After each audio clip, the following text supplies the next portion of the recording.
10वीं के सभी विद्यार्थी लो जी, यहाँ से देख सकते हैं आप हमारे बच्चों के लिए, जिन बच्चों की बार बार डिमांड आती थी कि हमें अर्धवार्षिक परीक्षा के लिए आप पेपर सोल्व करा दीजिए, ऐसा पेपर जो कि हमें 60 से 65 नंबर प्रोवाइड करा दे, तो यही पेपर आपका सॉल्यूशन के साथ आप कंप्लीट कर लोगे तो बिल्कुल 100% चांस है अधिकतर प्रश्न में इसी में से फंसेंगे।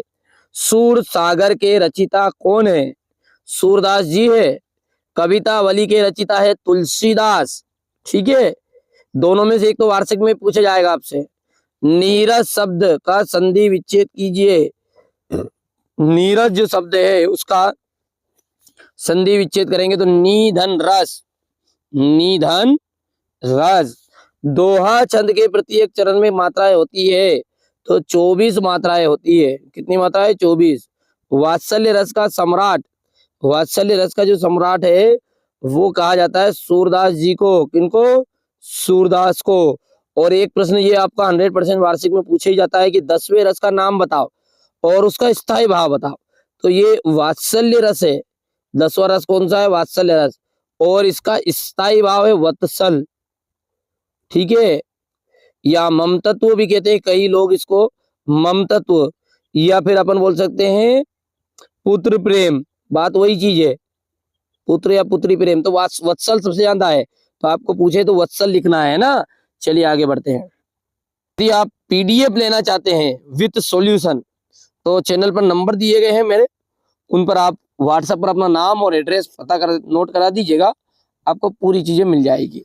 चलिए बच्चों, संधि के प्रकार होते हैं, तो संधि के 3 प्रकार होते हैं, जैसे सब जानते हैं, स्वर, विसर्ग और व्यंजन। ठीक है, 2 या 2 से अधिक शब्दों के मेल को क्या कहते हैं? 2 या 2 से अधिक शब्दों के मेल को हम कहते हैं समास। संधि नहीं कहते हैं ना, संधि कहते हैं 2 या 2 से अधिक वर्ण, वर्णों का मेल हुआ तो आपकी संधि, और 2 या 2 से अधिक, ठीक है भैया, शब्द हुए तो उनका मेल कहलाएगा समास। एकांकी, एकांकी नाटक, एकांकी नाटक में कितने अंक होते हैं? देखिए, नाटक में जो होते हैं वो अनेक होते हैं, एकांकी भी क्या एक तरह की नाटक का ही रूप है, इसलिए ये बोल रहा है एकांकी नाटक में, यानी 1 अंक वाली नाटक, उसे अपन कहते हैं एकांकी। तो उसमें बच्चों 1 अंक होता है। कितने अंक होते हैं? 1 अंक।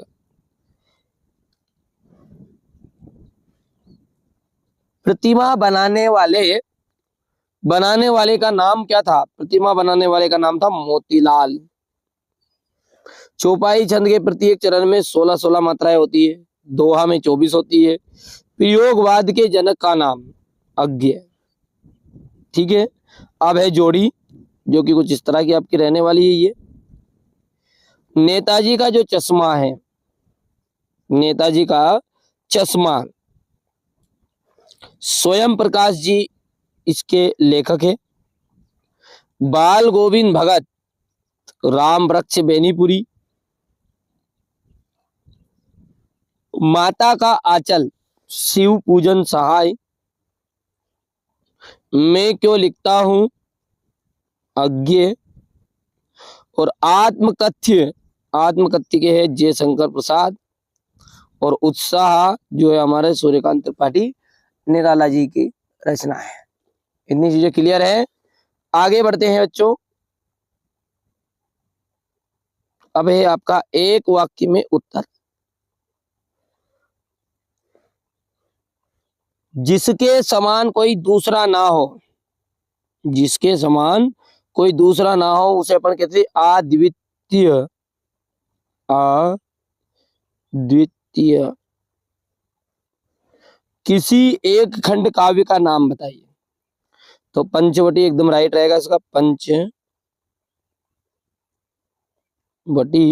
भगवान शंकर ने किसका धनुष तोड़ा था? भगवान शंकर का धनुष किसने तोड़ा था? तो बच्चों ये तोड़ा था राम भगवान ने। ठीक है, सभी जानते भी हैं।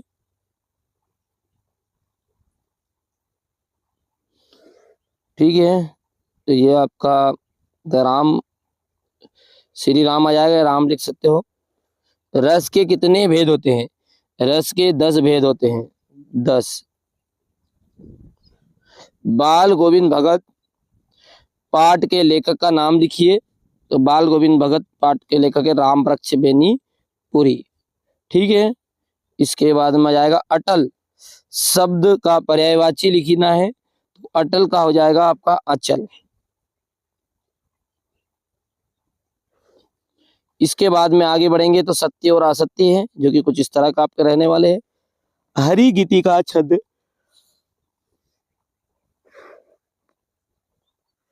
पहला आपका असत्य रहने वाला है। रामचरितमानस का प्रमुख छंद चौपाई है, बिल्कुल रामचरितमानस में सबसे ज्यादा चौपाई चौपाई है। निराला छंद मुक्त काव्य के प्रवर्तक माने जाते हैं, बिल्कुल राइट बात है। विद्यालय के प्रमुख शिक्षक को प्राचार्य कहते हैं, तो भैया क्या कहते हैं फिर, चौकीदार कहते हैं। महाकाव्य में संपूर्ण जीवन का चित्रण होता है, बिल्कुल सत्य बात है। और शब्द से पूर्व लगने वाले शब्दांत को अपन उपसर्ग कहते हैं, ये बता रहा प्रत्यय, इसलिए ये बात हो गई आपकी असत्य।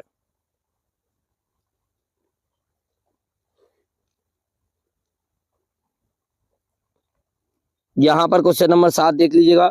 लक्ष्मण ने वीर योद्धा की क्या विशेषता बताई। क्वेश्चन नंबर 8 में पूछेगा आपसे कि बाल गोविंद भगत के चरित्र के से आपको क्या शिक्षा मिलती है। नेताजी की मूर्ति की कमी को दूर करने के क्या उपाय किया। भगत की पुत्रवधू उन्हें अकेला क्यों नहीं छोड़ना चाहती थी।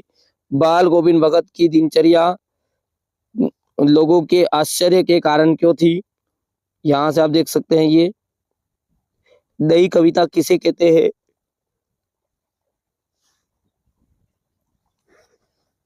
छायावाद के प्रमुख 2 कवियों के नाम बताइए और उनकी एक एक रचनाएं बतानी है। अलंकार किसे कहते हैं, अलंकार के भेद। रस किसे कहते हैं, श्रृंगार और वीर रस के स्थायी भाव। कैप्टन कौन था, उसे कौन सी बात ने आहत की थी। मुहावरे और लोकोक्ति में अंतर। संधि और समास में अंतर आपको बताना। रस के अंगों के नाम लिखना है। अर्थ के आधार पर वाक्य के इतने भेद होते हैं। प्रसाद जी आत्मकथा लिखने से क्यों बचना चाहते हैं। लेखक स्वयं प्रकाश क्या जानना चाहते हैं। शिशु का नाम भोलानाथ क्यों पड़ा। सूरदास और रामवृक्ष बेनीपुरी की आपको रचनाएं और भाषा शैली की विशेषताएं बतानी है। यहाँ पर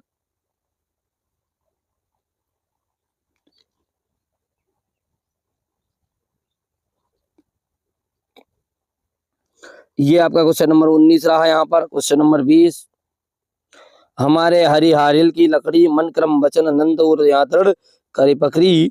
ये देख लीजिएगा, आपको इन सब का सॉल्यूशन चाहिए तो मेरे नंबर पर आपको संपर्क करना पड़ेगा और आप अपना नाम और एड्रेस पता कर दिए। मैं पीडीएफ और उसके उत्तर वाली सॉल्यूशन वाली चीज पूरी आपको प्रोवाइड करा दूंगा। इतना हो गया है।